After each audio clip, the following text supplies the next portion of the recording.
finally, the 5th beer we brewed in 2019. We have Teddy's Formula.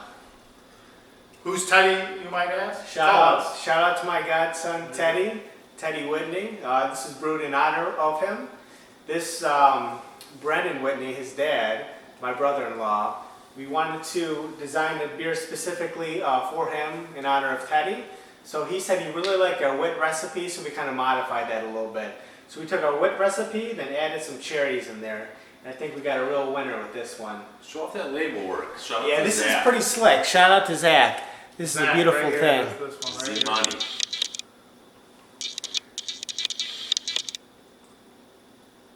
So it says Teddy's Formula.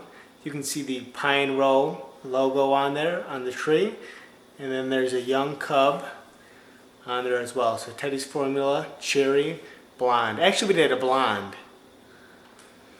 So we got a blonde ale here. Hold on 1 second. Let me refocus. So with the blonde ale, we're looking for an appearance of light yellow, deep gold in color, clear to brilliant, low to medium white head, with fair to good retention.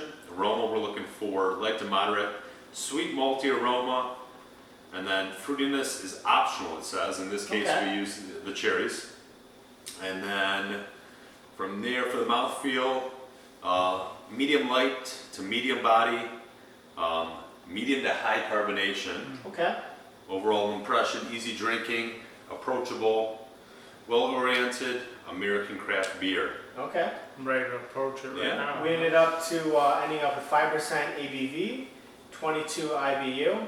And you're exactly right, Josh. I misspoke earlier. This is our rendition of a blonde. We took a blonde recipe that we had previously that we thought was all right, and we kind of wanted to modify it just a little bit and kind of bring it from okay to really good.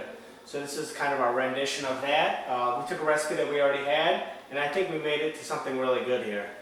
I agree. So IBUs were right on par, so 15 to 28, we fall Okay. within that range. ABV, very large variance here, so 3.8 to 5.5. We're towards the higher end of that. But with this, one more thing we want to talk about is the actual flavor. So initial soft malty sweetness, some light character, bread, toast, biscuit, wheat possibly. Can have caramel flavors, low to medium. And that's about it. Finish dry to somewhat sweet. But the big thing here is the cherries that we added to it. Yeah, for sure. This So was that's You can actually, see, you can see it in the color. too. oh yeah, for sure. And this was one of the first renditions we did of like a fruit beer, if you will.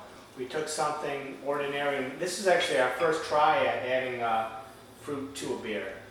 So, So what you're trying to say is we took something ordinary and we made it extraordinary. yeah, All right. that was the goal at least. Okay. So, here's shout to out Teddy. to Teddy. Teddy. Teddy. Here's to Teddy.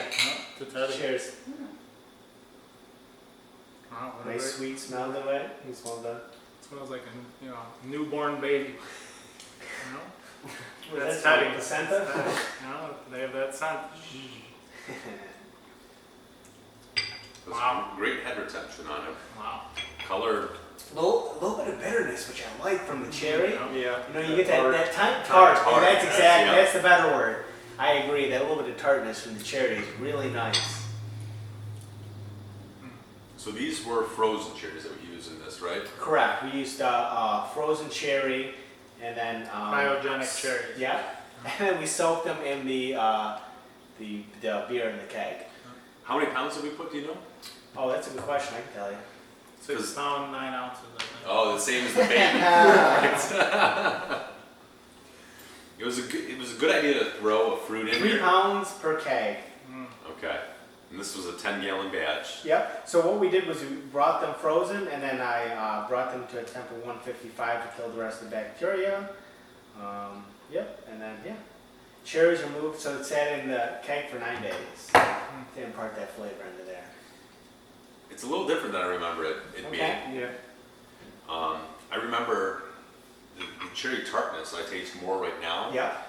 I remember it being a little bit more sweet. Okay. Before I thought it was now. always tart. You thought it was always tart? Okay, Yeah. maybe I was a little off, but yeah, it does have that tartness to it at the end, Yeah. which is great. Yeah, for sure. You can taste that little bit of cherry flavor kind of imparted on there because our blonde recipe before was pretty basic. It's pretty simple. You know, it was more in line with not to the extent of the Pilsner, but it was more easily drinkable and less complex, I suppose.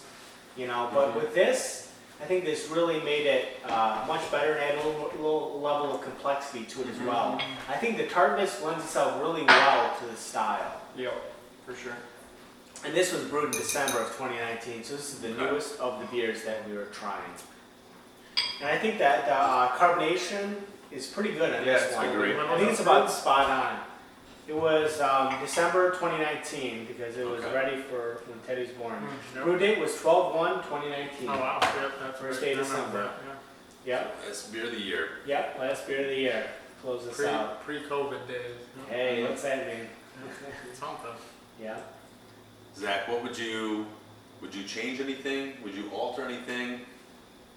I think it's pretty solid. You know, like Jay said, a blonde, the original, you know, it's very similar to like the wit or, Mm-hmm. you know, the Pilsner. Yep, yeah, it's kind of in Easy between, drinking. right? So you Exactly. throw that cherry in like this, and it makes it different. It's easy to drink. You got the tartness. It's still, you know, really easy to drink. Right. I like it a lot. I agree. I think in terms of grain profile, I think it's pretty good. I think the bitterness is about right. One thing that we may want to mess with is possibly try another different yeast with it. That may add a little bit of complexity to it. That's the only thing I can think in terms of changing it. Maybe just try a different yeast next time and see what we get. Maybe kind of mirror the same process, the grain, the hops. I think that's pretty much in line. But maybe just change the yeast up a little bit. Because we tried a different yeast on this than we have before. So it's always good to have a few different versions of it, right? Kind of like when we were tasting the stout. The two different yeasts made a big difference. It kind of accentuated, you know, Yeah, certain chocolate, flavors, that maltiness. Yeah, exactly. So that's the only thing I could think of in regards to changing it. What I would like to see is maybe like a fresh cherry opposed to a frozen cherry. Just see Okay. how it goes. Maybe that would add a little more sweetness to it. Boom. Okay. You know, maybe, I don't know. And we I don't can know. try different Yeah, cherries, yeah. different types of cherries Yeah, too, yeah, as well, sure. We right? could do one keg like maybe more of a tart cherry and one more of a sweet cherry. Okay. Like how we've I been like doing that. our recent ones, like with Josh's raspberries. We did, you know, more 3 pounds of raspberries, Yeah. you know, pound and a half. And then maybe like with the IPA, we did, you know, we're gonna do Different dry hop different schedules and hops, stuff. Yeah. So maybe we That's could a try great it. point. It is. And I think we can get some Traverse City cherries. I think that may be Oh, where yeah. the key That's is pretty as good. well. Yeah. Get some Yeah. nice fresh cherries like that. Yeah. That may be good. And then, like you said, we can do different styles of cherries. We can do different amounts of cherries as Yeah. well. Like we do with yours, Josh. We can say, Yeah. okay, we do 1, 3 2, 3, pounds, yeah. 4 pounds, 5 pounds, We're and gonna- then see maybe Yeah. of them what we get. Because if you do it that way, I think we get like some of the like variation out of it. We don't have Sure. to brew like a separate, you know, a whole different time Yes. at 20 gallons. Yeah, Yeah. We can right. figure out, all right, maybe, you know, we scale it back with, you know, this amount of fruit in one. That way Right. we like it. Yeah. Like for Yeah. yours, you said you wanted 2 pounds overall. You think that's the sweet point Yeah. Yeah. opposed to the other two. Yeah. Then we have the baseline one that we had for his, which Right. was good to see where it actually came out as a stylistic beer. And then, Sure. and you have your other two with, you know, the actual Nice. Right. additions of the Control. fruit. Right. For Exactly. sure. So I think, was there anything else you wanted to? No, I agree 100% with Chris and Zach. You know, Okay. I like the tartness of the cherry. I like your point of bringing in a Traverse City cherry, something local. Sure, Yeah. sure. Changing it up. To Chris's point, you know, making variations in the amount of cherries and the type of cherries that we use is a really good idea. Mm-hmm. I just need a little bit more sweetness in it. Okay. The tartness is great. Yeah, Maybe just a that's little bit more nice, yeah. sweetness, and that's it. Balance it out a Carbonation, little bit. yeah, like you said, it's good. Mhm. You know, the look of it, the grain bill's good. Yep. You know, just small tweaks, and I think it's top notch. Yeah, for sure. So I think in summation, I would say maybe let's try a different yeast next time just to see Yeah. kind of what we get there. Then we can try the different cherries. We can try the different all that kind of stuff and kind of modify from there. Mm-hmm. Great. Another one in the books. Cheers to Teddy. All right.